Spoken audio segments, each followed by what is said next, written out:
In this Oblivion Remastered character creation guide, we're going to be taking a look at the character creator and showing you some things you can make with it. Oblivion is one of my favorite games and I played countless hours of it back in the day, but the remaster introduces some subtle changes. I have verified the information in this guide against the live in-game information, but please keep in mind any end-game suggestions are going to be from experience with the vanilla game, as it will take me a long time to replay the entire experience with the new launch. In this video, we're going to be breaking down the key early choices that will affect your gameplay, like race, birthsign, and class, and how they affect various playstyles. If you're a casual player or someone completely new to Oblivion who wants to pick a fun, effective character, this guide is for you. When you first start the game, you'll have the option to choose your race and character's features. Race will impact your gameplay in Oblivion, but unlike Dragon's Dogma, your character's facial and body features won't impact the gameplay. So you can go ahead and make your perfect fantasy character as you envision them, or you could make a super short and fat abomination with no repercussions. The choice is yours. Of course, this being the Oblivion character creator, you'll probably struggle to make anything that looks remotely human, so look forward to a Community Creations Roundup video coming soon, or keep an eye on the character sliders page on our Oblivion wiki. After you've edited your appearance, progress through the tutorial area with Emperor Uriel's Septum, and you'll get to choose two other character features which heavily impact gameplay, your birth sign and class. You will have one final opportunity to change all of this prompted by the game right before exiting the sewers, so always make a save at this point in case you have regret once you go out.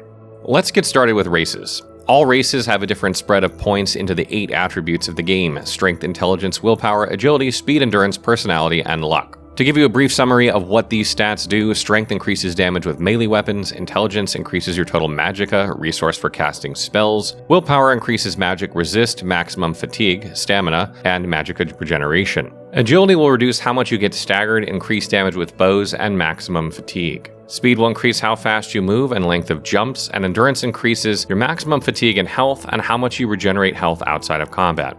Personality will let you get more information from characters through persuasion or other methods, as well as get better prices for merchants' goods. Luck will reduce the chance of being afflicted by disease and make your bets in the arena more likely to win. Each race has 7 major skills. These skills are chosen from pools, of which there are 3. These are combat skills, magic arts, and stealth arts. You can see what each of these skills does up on the screen, so I don't have to read them all for you. And lastly, races will get a few special abilities that can range from resistance to full-on new skills. One last thing added with the remaster is that attributes are slightly different between the origin options, so be sure to look at this when making your character if you care enough about those stats. Now moving on to the races, we'll take a look at Argonians first. The Argonians have niche advantages. They are resistant to disease by 75% and are completely immune to poison. They can also breathe underwater innately and are better at lockpicking. Water breathing is useful for exploration but is very situational, and disease and poison resistance will help mainly against specific enemies. In terms of attributes, they have decent agility and speed, so they can make capable thieves or stealth characters. Arnesians will have more speed, and Thornmarsh will have more intelligence. Just note that aside from their stealth-oriented skill boosts like security and athletics, their racial powers won't directly boost your combat or magic. In short, you should choose Argonian if you just want to be a lizard. It's a very flexible race where you could be a stealthy assassin or even a spellslinger Argonian, but their advantages are more about survival and niche situations than raw power.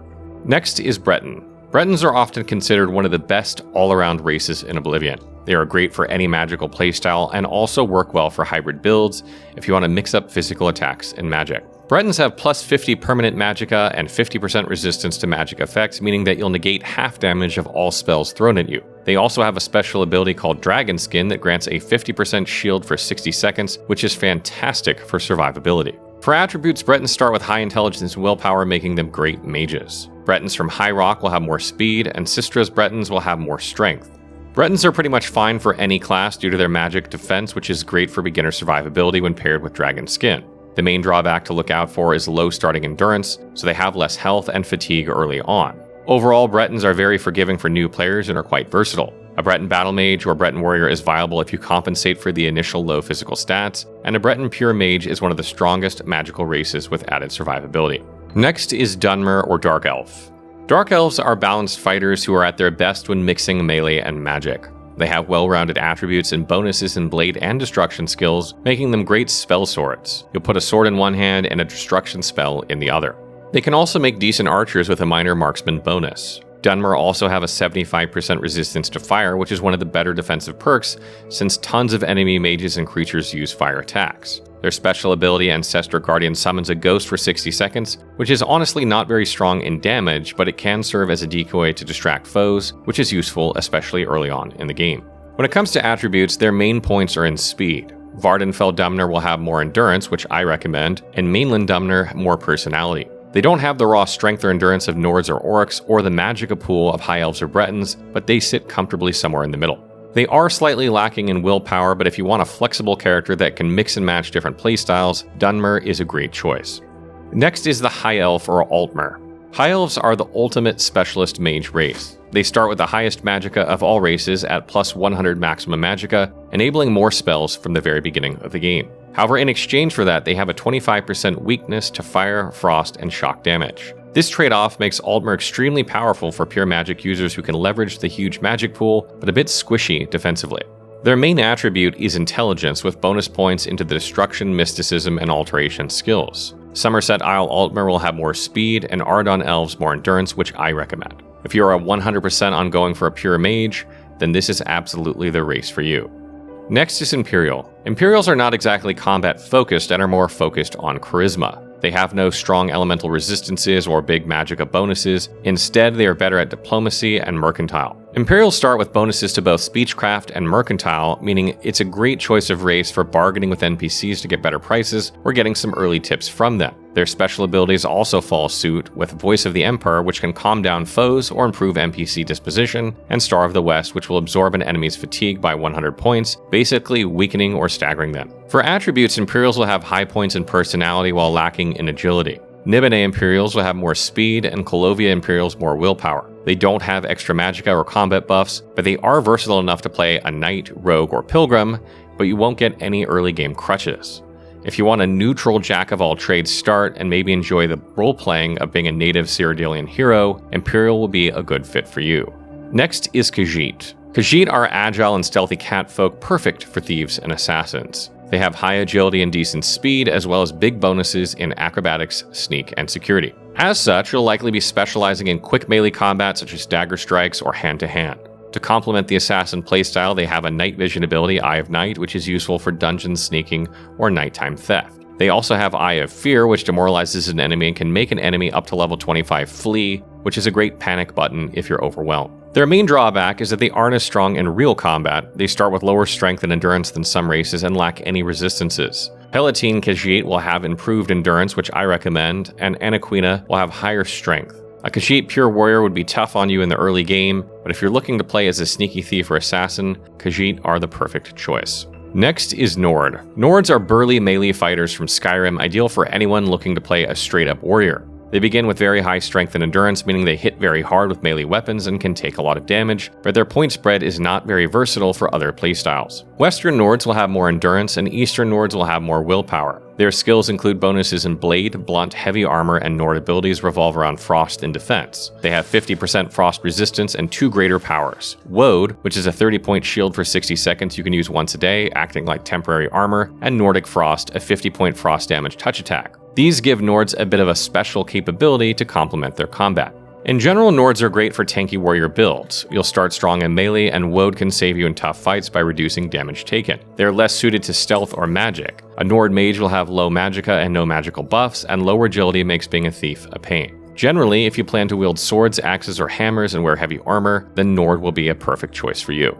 Up next is Orc. Orcs are the toughest combat race physically and are even more muscle-brained than the Nords. However, like the Nords, they start with high endurance, willpower, and decent strength, making them natural tanks or berserkers. Orsinium Orcs will have more intelligence, and Stronghold Orcs will have more willpower. Orcs have a built-in 25% resistance to magic, which is lower than the Bretons, but still very useful for reducing incoming spell damage. Their greater power Berserk can be activated once a day. It fortifies strength by 50 points, health by 20, and fatigue by 200 for 60 seconds at the cost of minus 100 agility during that minute, making you easier to hit. In terms of playstyle, Orcs are ideal for pure warriors and counter mages much better than Nords, since their magic resistance and high willpower make them quite effective against them. They can also build into paladins or battle mages who wade into battle casting spells thanks to their sturdiness. The main downside to Orcs is that they have low personality, which means other characters start off less friendly to you, and you'll have a harder time bargaining or trying to get information. Additionally, Orcs aren't geared for stealth at all. An orc assassin would struggle with low agility and no stealth skill bonuses. But if you want to chop people in half with a gigantic warhammer and tank anything coming at you, an orc is a top tier choice.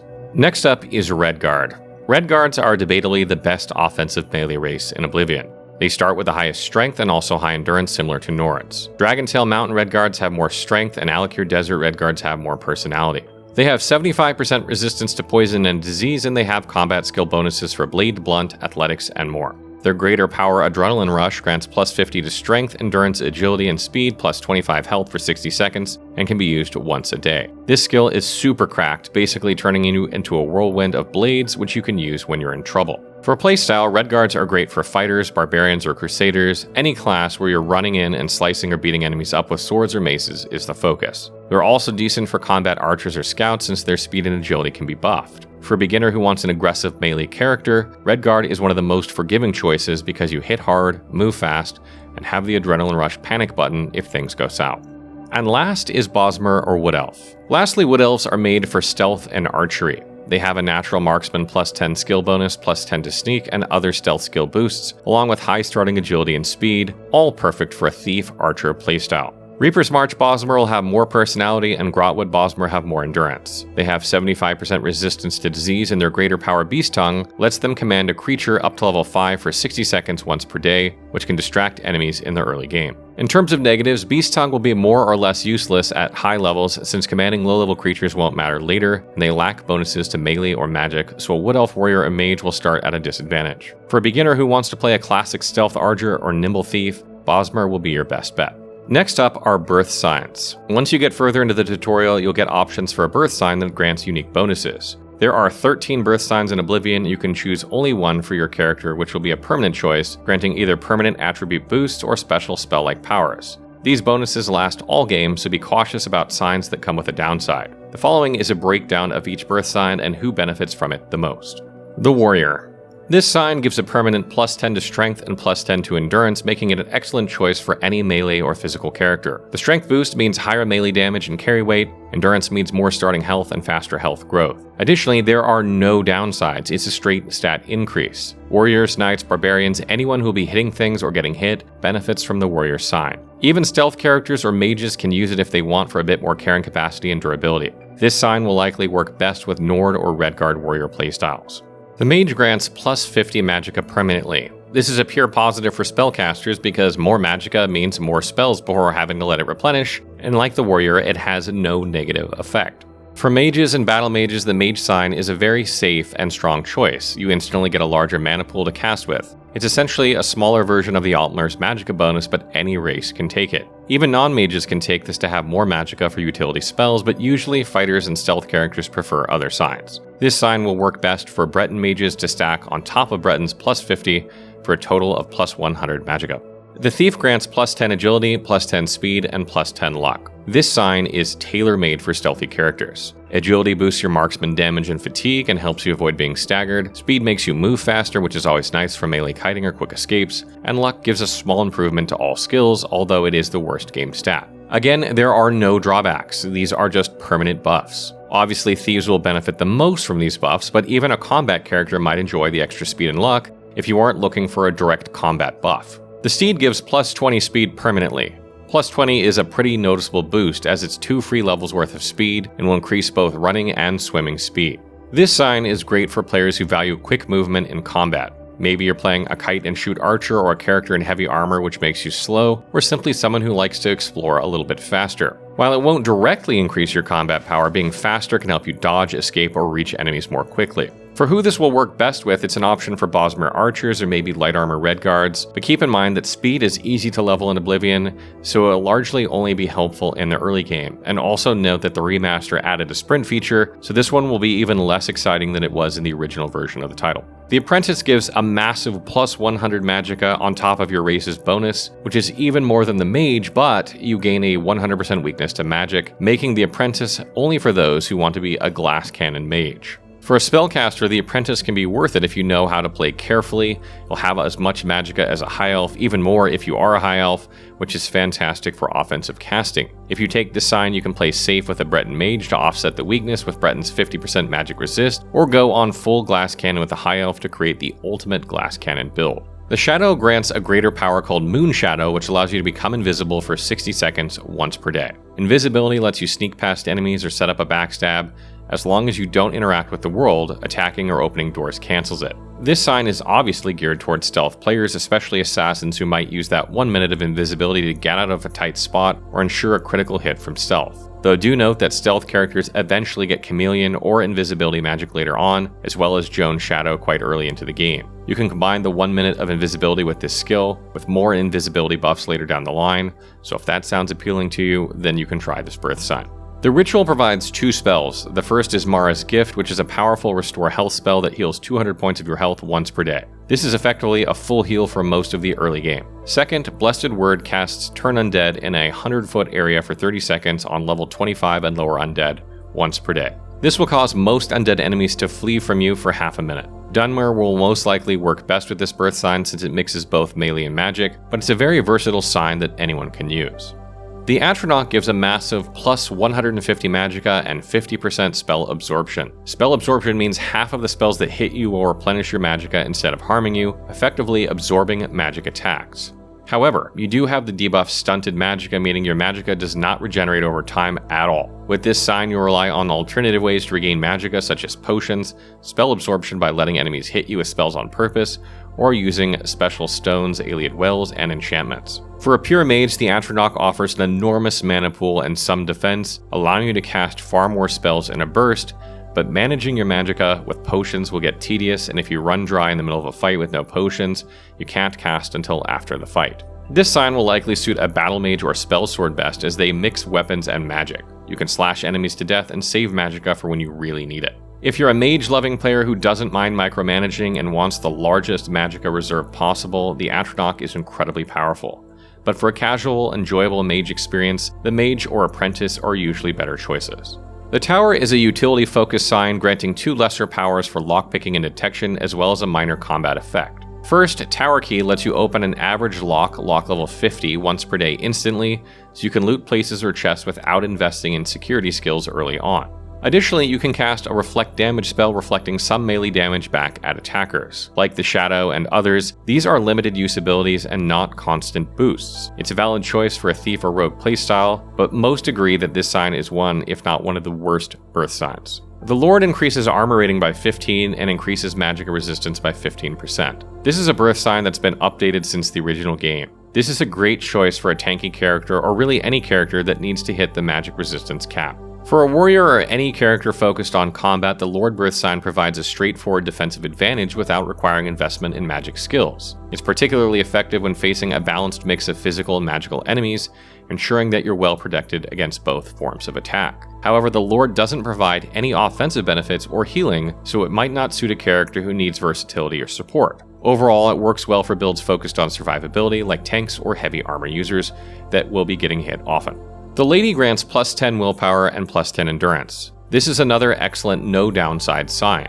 Endurance, as mentioned, is vital for health growth. Willpower affects your magicka regeneration speed and also governs how fast you level magic skills. The Lady is especially good for hybrid characters or paladin battle mage types who plan to both fight and cast spells. For example, a warrior who also wants to use restoration or a bit of magic will benefit from faster magicka recovery from the willpower while still getting that crucial endurance boost. Even a pure warrior could take the Lady just for the endurance to maximize health if they didn't want the warrior sign. It's also a solid pick for a pure mage high elf or Breton, as the plus 10 endurance gives a health buffer that mages usually lack, and willpower helps with spellcasting. It's very well rounded and makes your character feel more well rounded, and you run into fewer issues like low magicka or low health early on. The Lover grants the Lover's Kiss greater power, which paralyzes a target for 10 seconds at the cost of 120 points of fatigue to yourself once per day. Paralyzing an enemy for 10 seconds is really strong as it renders them completely immobile so you can get free hits in or run away.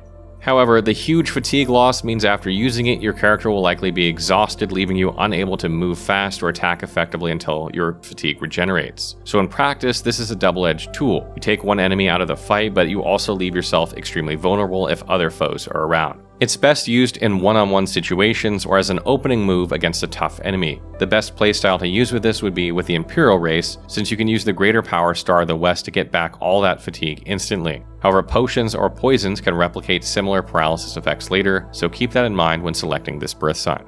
And lastly, we come to the Serpent. The Serpent grants the Serpent spell a greater power used once per day that damages a target's health by 3 points per second for 20 seconds, totaling 60 points of damage, cures poison on yourself, dispels 90 points, gets rid of spells with strength of up to 90 points, and also damages your own fatigue by 100 points. This Birthsign has also been slightly changed since the original game.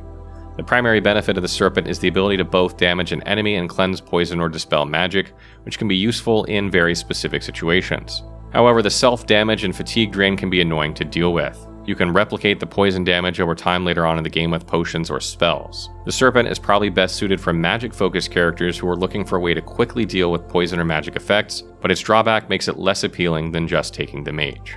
Lastly, I'll briefly touch upon classes. We will have another video that specializes in the classes themselves, but I do want to touch upon a couple things about them here.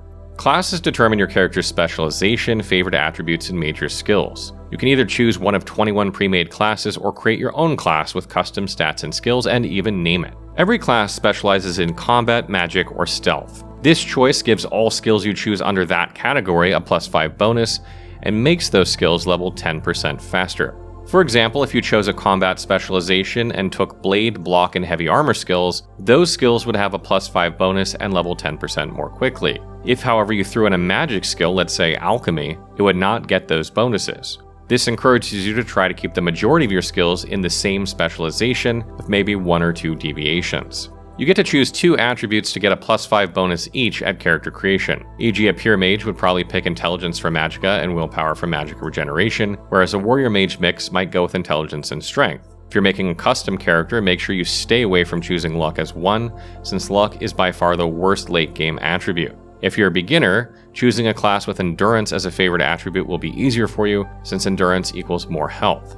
Ultimately though, this +5 is nice but not game deciding, it's just a nudge in a direction. Lastly, your class will determine the 7 major skills you use out of the 21 skills in the game. These define your class's primary competencies as well as a level-related attribute along with it. Major skills will start at a higher level at around 25 and increase more quickly with use. When you've increased any combination of major skills by 10 points in total, you gain a character level. Since you only get 7 slots, the most of these have to be within your specialization for that 10% XP buff, you'll need to sacrifice some combination of convenient skills. You'll have to choose between a few subcategories: social skills such as speechcraft or mercantile to string along NPCs, survival skills like armor or alchemy to try and repair armor and craft potions, or restoration and illusion to restore your health and go invisible. When it comes to choosing between a predefined class or custom, the pre-made classes are generally viable and convenient if one matches the playstyle you want. However, a lot of veteran players prefer to create a custom class to create an exact playstyle, which I would not recommend for a first playthrough unless you are following a guide.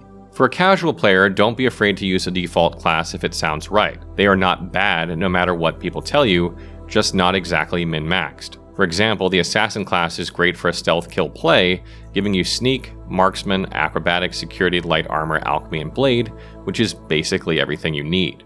But you might find that the default class you chose has a major skill you don't actually use often, which can be a problem. Ideally, you should level all your major skills evenly to level your character at the fastest pace. So if you do make a custom class, make sure to choose major skills that reflect the things you want to do the most in the game, so those skills improve naturally as you play. Also, try and include at least 1 endurance to govern skill as a major skill, like armor, heavy armor, or block, since you'll get more health per level, and that can make the game a bit easier. To wrap up this video, I have a quick list of classes on the screen with some just general notes about them, kind of stating whether they are useful for new beginners, what playstyles they go through. So if you've just been generally wondering for some quick information about the classes, you can see them up on the screen now. I'll leave them up there for a little bit at the end of this video. Again, I will have a separate video going through each of these more thoroughly and how to play them, etc., etc. So if you want to see that video, stay tuned for that. As always, if you have other tips for people playing Oblivion Remastered when it comes to character creation, you can leave them in the comments below, or if you have more questions, you can leave them there as well, and I will try and answer them as soon as I can.